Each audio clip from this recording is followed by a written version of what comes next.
Saya melihat begini kasus Harun Masiku ini.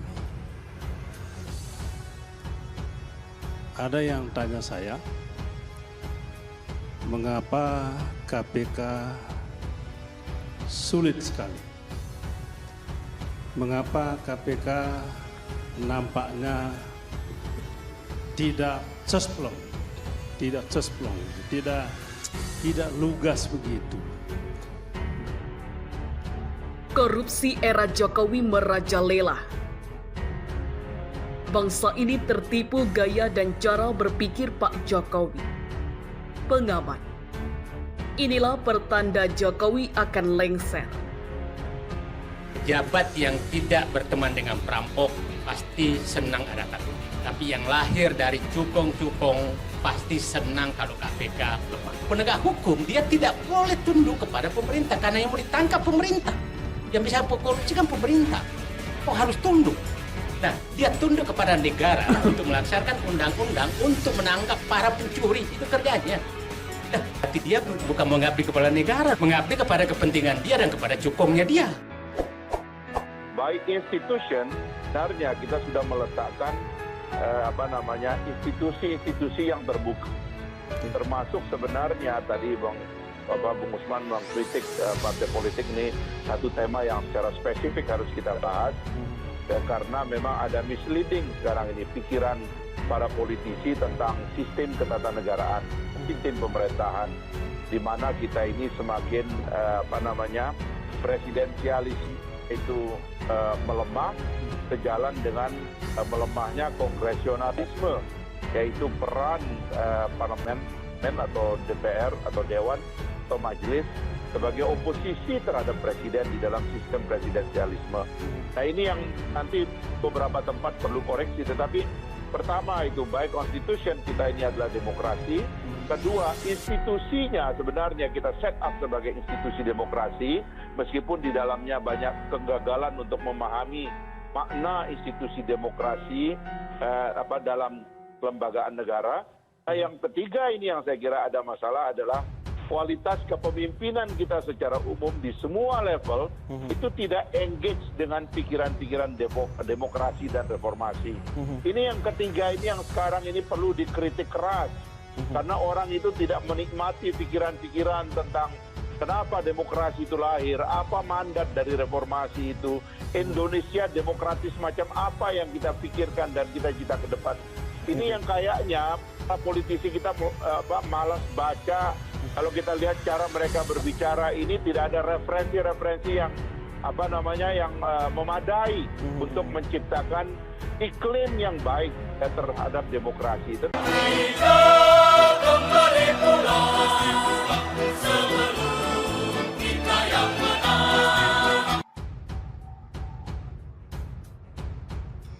Benny Kaharman mengunggah postingan di laman Twitternya. Semula saya pikir Presiden Jokowi benar-benar akan melindungi dan memperkuat KPK. Apalagi dengan diangkatnya Profesor Mahfud MD jadi Menko Polhukam di periode kedua Presiden Jokowi. Ternyata perkiraan saya meleset. Di tangan mereka berdua, KPK mati kutu. Berikut komentar dari warganet. Apa salah dan dosa KPK? Lembaga yang punya rekam jejak baik dan teruji, banyak koruptor yang ditangkap KPK dari menteri, ketua parpol, gubernur, bupati, dan lain sebagainya. Lantas mengapa di era ini KPK ingin sekali dihabisi? Ada apa? Ujar Christian. Saya hanya mikir, begitu banyak ahli-ahli di negeri ini, orang-orang ampuh, orang-orang kuat dengan segala macam posisinya. Dengan pertunjukan seperti ini, masihkah mereka kuat hanya berdiam diri? Ujar Tiga. Khawatir ujung-ujungnya ada yang playing hero lagi. Seperti saat cabut aturan miras, capek liatnya, ujar pengawal. Jangan berharap dengan pemerintah untuk berantas korupsi. Wong yang korupsi pemerintah, hentikan korupsi dengan perluas kekuatan oposisi, ujar Darwi. Kalau rezim berganti maka semua perbuatannya harus mereka pertanggungjawabkan, ujar Aisu. Biarin aja sudah Pak, pesta berakhir jua, ujar Siti Fatimah. Seluruh bangsa tertipu gaya dan cara berpikir Pak Jokowi, ujar Red and White. Cuma mau tanya, barangkali perlu dicurigai, ya kalau skenario semua ini ada kaitannya dengan body bag korupsi bansos, ujar Samtelo. Kan ada yang bilang, malaikat pun jika masuk pemerintahan kayak gitu bisa jadi iblis. Yang bilang siapa ya? Ujar Kucing. Melindungi kasus bansos karena anak Pak Lurah bisa kena dan madam juga bisa masuk, ujar Ismet. Akan datang hari, mulut dikunci, kata tak ada lagi, ujar Tiopi. Dan yang bikin geleng-geleng kepala ada pejabat yang bilang KPK akan menghambat investasi, ujar Lukman.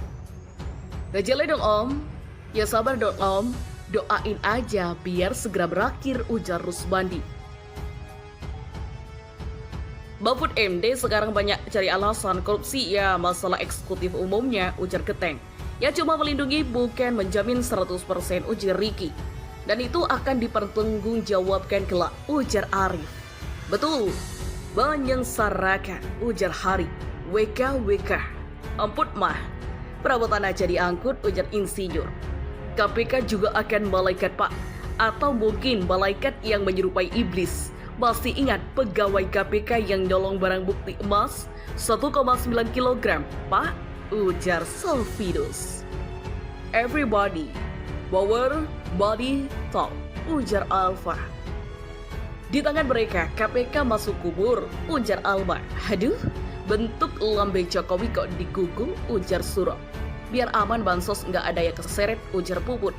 Selamat, Anda kena prank, ujar Yusuf. Akhirnya, Mahfud MD terbukti menyengsarakan. Saya ulangi ya, menyengsarakan. Menyengsarakan rakyat melalui dilemahkannya KPK, ujar Daima. Karena anak buahnya banyak yang korup, makanya bos harus berani melemahkan KPK biar lebih aman gitu, ujar Israel. Ah, kau kapan betulnya? Wajah oplas aja kau. Bilang digebukin, ujar Diki. Balik TV-nya bang, ujar Hamas. Itu kan menurut versi bapak, ujar Refli. Tidak berdaya, ujar Pitung. Orde kembali, ujar Irian. Miris, menyakitkan, ujar Ngekrush. Liber, glitter, ujar Mbak. Amburadul, ujar Indonesia. Mereka menang besar kalau sampai ke 51 karyawan KPK ini berhasil mereka pecat. Ingat, komisionernya KPK siapa dan kasus bansos serta Asabri dan Jiwasraya siapa. Jelas ada partai yang bakal pesta besar merayakannya, ujar Joko. Ampun, KPK dilemahkan pasti ada misi besar. Paling tidak melindungi para nama-nama koruptor yang sempat hilang setelah publik tahu mereka, ujar Abdul. Pak Jokowi cuma boneka tidak kuat dengan tekanan dari dalam, khususnya dari PDIP dalam kasus korupsi dana bansos, ujar Reza. Inikah rezim yang diharapkan rakyat, ujar Efri. Karena Mahfud dan Jokowi ternyata bukan siapa-siapa di kancah kekuasaan negeri ini, ujar Heru. Dengan berubahnya status pegawai KPK menjadi ASN, tentu KPK akan ada di bawah kendali pemerintah dan tidak akan berani dobrak kadus korupsi yang terjadi di pemerintahan, ujar Ayah. Muhammad Saididu mengunggah postingan di laman Twitternya. Bukannya kalau sudah lulus perguruan tinggi, mereka masuk ke parpol dan jadi penguasa terus korupsi. Tanggung jawab parpol gimana? Ujarnya. Berikut komentar dari warganet. Korupsinya bahkan sendiri dan bagi-bagi sesama konco, ujar Samri. Malaikat pun bisa jadi iblis, ujar Lukman. Mau ikutan komen, takut undang-undang ITE. Ujar Wong Deso. Ketika di PT ada dosen seperti Mahfud, maka secara tidak langsung guru kencing berdiri, murid kencing berlari, ujar Lisi. Mencurigakan. Jangan-jangan para dosen-dosen yang oposisi akan di-TWK-kan juga ya, ujar Indah. Bubarkan parpol koruptor baru, betul. Coba ahli hukum yang katanya profesor, doktor bikin undang-undang untuk bubarkan partai korup, ujar Sudono.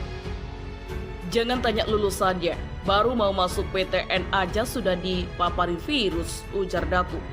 Terus tanggung jawab perguruan tinggi itu meluluskan Bapak Mahfud atau sebuah kekeliruan narasi sikap Bapak selama ini berada dalam pemerintahan yang berapa kali? Ya, ujar Iseng. Nah ini baru jawaban cerdas, ujar Elwan. Kalau enggak masuk parpol bisa masuk kabinet, ujar Indonesia. Hai orang-orang yang beriman, hendaklah kamu jadi orang-orang yang selalu menegakkan kebenaran karena Allah. Menjadi saksi dengan adil dan janganlah sekali-kali kebencianmu terhadap sesuatu kaum mendorong kamu untuk berlaku tidak adil.